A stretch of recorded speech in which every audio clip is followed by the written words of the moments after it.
আমার শুভকামনা থাকবে যদি আপনারা বস্তুনিষ্ঠ সংবাদপত্রের মাধ্যমে আমাদের মানুষের যে চাওয়া সে প্রত্যাশা সেটা যদি আপনারা বাস্তবায়ন করতে পারেন, সেটাই হচ্ছেন আমার শুভকামনা।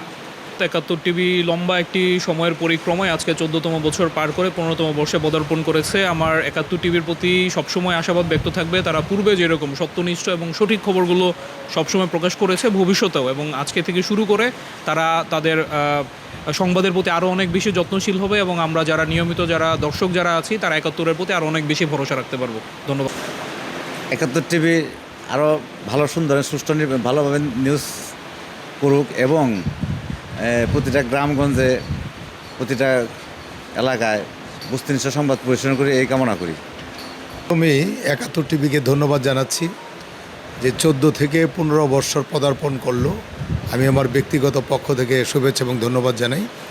আমরা বিগত দিনে ৭১ টেলিভিশনকে যেভাবে বস্তুনিষ্ঠ সংবাদ পরিবেশন করতে দেখেছি, আমরা আশা করব আগামী দিনগুলোতেও এই ৭১ টিভি বাংলাদেশের প্রত্যেকটি মানুষের মনের কথাগুলি তাদের এই সংবাদের মাধ্যমে বলবে ইনশাল্লাহ, এটা আমি আশা করি। ধন্যবাদ।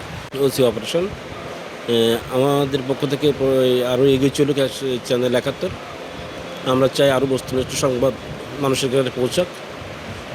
গ্রামে গঞ্জে যেখানে ৭১ টিভি পৌঁছাবে সেখান থেকে কিছু বাস্তব কথা তুলে আসবে গণমাধ্যমে এবং উত্তরোত্তর আগামীতে আরও ভালোভাবে চলুক এই কামনা প্রত্যাশা করি। ৭১ টিভিকে আমার ব্যক্তিগত পক্ষ থেকে ধন্যবাদ জানাচ্ছি তার বস্তুনিষ্ঠ সংবাদ পরিবেশন করার জন্য। এবং এই ৭১ টিভির মাধ্যমে আমি সারা বাংলাদেশের সাংবাদিকদেরকে আমি অনুরোধ করব, আমরা যেহেতু বাংলাদেশে একটা পরিবর্তন হয়েছে, ঠিক আপনারাও এই ৫ তারিখের পরে আপনারা বাংলাদেশের একটা পরিবর্তন আপনারাও নিয়ে আসবেন, এই প্রত্যাশা আমি সাংবাদিকদের কাছে রাখছি। ধন্যবাদ।